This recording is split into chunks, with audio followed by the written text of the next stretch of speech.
어제 청문회는 정작 당사자인 박상용 검사는 해외 연수 중이라 불참을 했고 다른 핵심 증인들도 불참하면서 사실상 이화영 전 부지사의 변론장이 됐습니다. 이전 부지사는 이른바 연어회 술판 회유를 당했다 뭐 이런 주장. 근데 이제 어제는 말이죠. 연어뿐만이 아니라 갈비탕도 먹었다.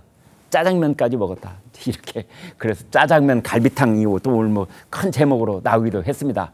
지난 4월에 나온 김성태 전 쌍방울 회장의 반박 발언까지 이어서 들어보겠습니다.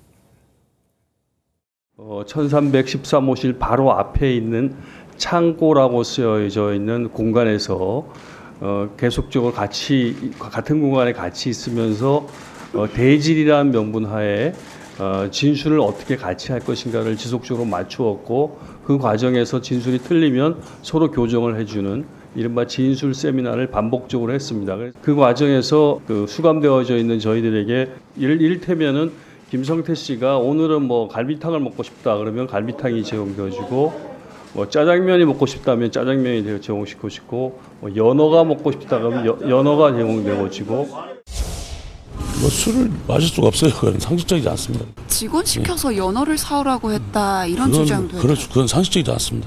검찰 쪽에서 진술에 대한 어떤 회유 그런 걸 좀 보시거나 아니면은 개인적으로 이렇게 좀 회유를 좀 당하신 적이 있으실까요? 전혀 뭐 그런 건 좀 없고요. 그럼 기억은 좀 전혀 안 나신다는 점. 기억이 아니고 그건 이건 불가능합니다. 지금. 네, 양웅경 기자께요. 네. 자, 지금 우리가 영상도 보고 뭐 어제 법사 이 장면도 보고 그랬습니다만은 네. 일단 뭐 부르는 대로 음식을 다 이렇게 주문해서 갖다 줬다. 그런데 강압적으로 회유를 했다. 뭐 앞뒤가 조금 좀 엇갈리는 느낌이 있고요. 그다음에 아까 저도 오프닝에서 말씀을 잠깐 드렸는데 그러면 1심 판사는 뭐가 됩니까? 그러니까요. 아니 보니까 이게 또 메뉴가 추가가 됐더라고요. 네. 원래 이제 소주에 연어회 정도인데 갈비탕 짜장면까지도 메뉴가 추가가 됐습니다. 네. 사실 제가 이제 이 사건 그때 작년도서에 취재를 했었었는데 이 술을 마셨다. 그래서 술이나 연어회를 통해서 회유를 했다라는 주장이 재판 완전히 막바지에 나온 주장이에요. 네. 이게 만약에 사실이라고 한다면은 진술의 신빙성을 흔들 수 있는 굉장히 중요한 주장이거든요. 네. 그런데 그 주장이 재판 막바지 피고인 신문에서 느닷없이 이화영 씨가 그 주장을 했습니다. 네. 그래서 이제 검찰이 그게 사실인지 검증을 하려고 네. 교도관 수십 명을 조사를 했어요. 아, 예. 그러니까 이제 시간대가 안 맞는 거예요. 그러니까 네. 날짜가 바뀌고 예. 또 장소가 바뀌고 계속 그렇게 해서 진술 번복을 표로 만들다 보니까는 저희가 보니까 그 셀이 몇십 개가 되더라고요. 네. 그 정도로 이제 그 말이 많이 바뀌었는데 그럼에도 불구하고 1심 법원이 이화영 씨에 대해서 징역 1년 6개월을 선고를 했습니다. 9년 6개월이요? 9년 6개월을 선고를 네. 했습니다.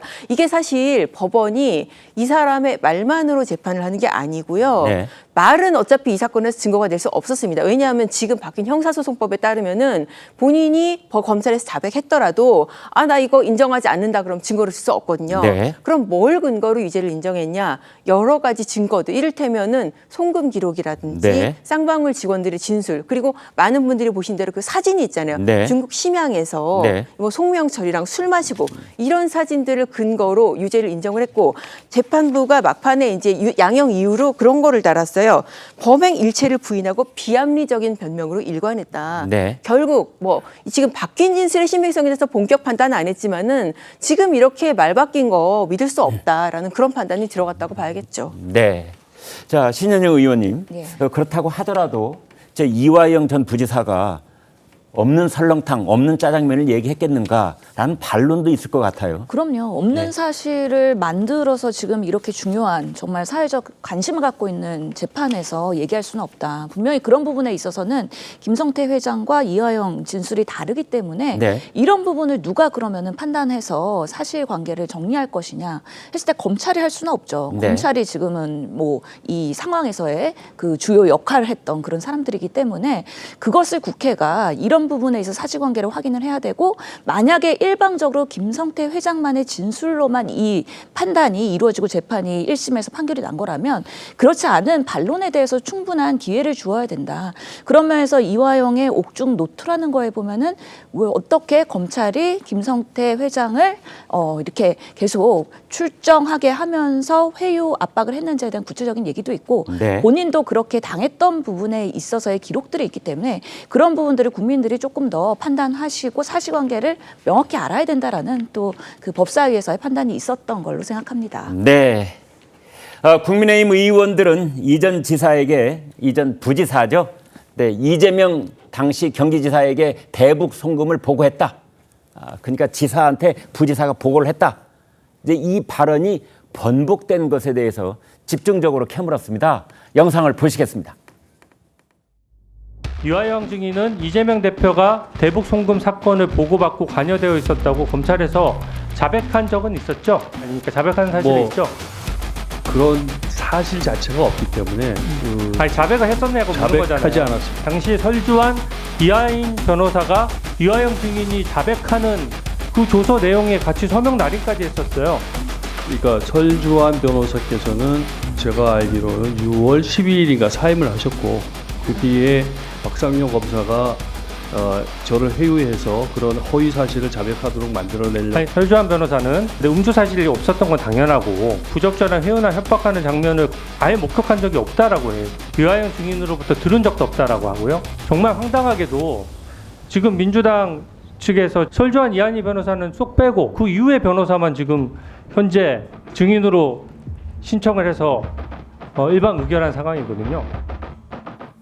네, 저 말씀에 이제 거론되고 있는 설주환 변호사는 저희 신통방통의 고정 출연자이기도 합니다. 저희 방송에 나와서도 저 똑같은 이야기를 이제 한 적이 있는데요.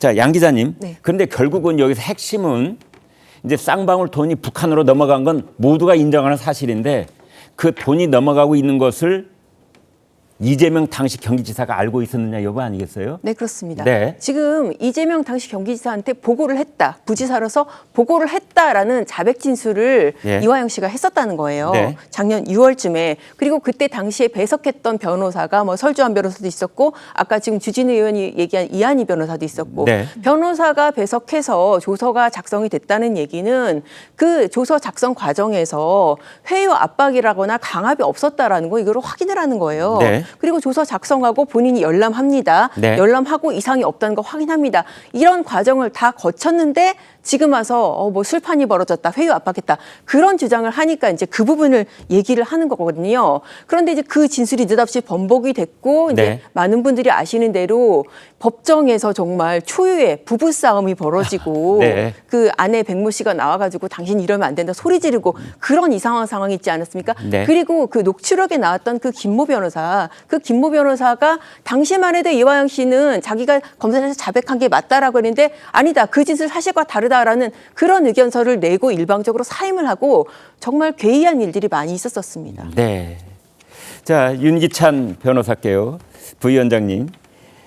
그런데 지금 얘기가 잠깐 나왔습니다만은 이제 이화영 전 부지사의 부인 그 실명 얘기도 될 것 같아요. 이제 증인으로 채택이 돼서 뭐 여기저기 다 얘기를 하고 있는데 백정화 씨가 그 법정에서 이렇게 상당히 목소리를 높여서 여보 정신 차려요 이렇게 이제 얘기를 했는데 그거 어떻게 봐야 됩니까?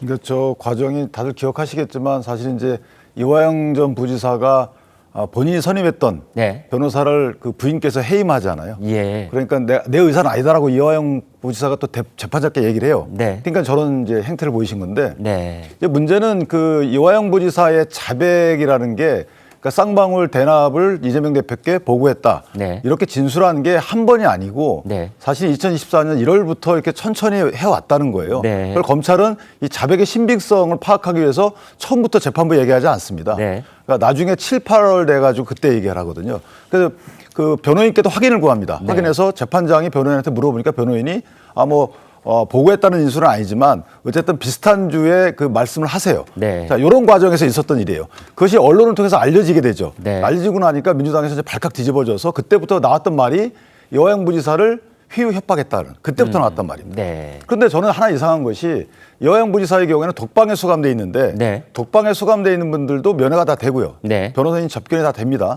근데 면회가 50차례 됐어요. 예. 접견은 108차례 됐습니다. 네. 그러면 이화영 부지사의 배우자께서 1월 달부터 계속 면회를 해왔을 텐데 네.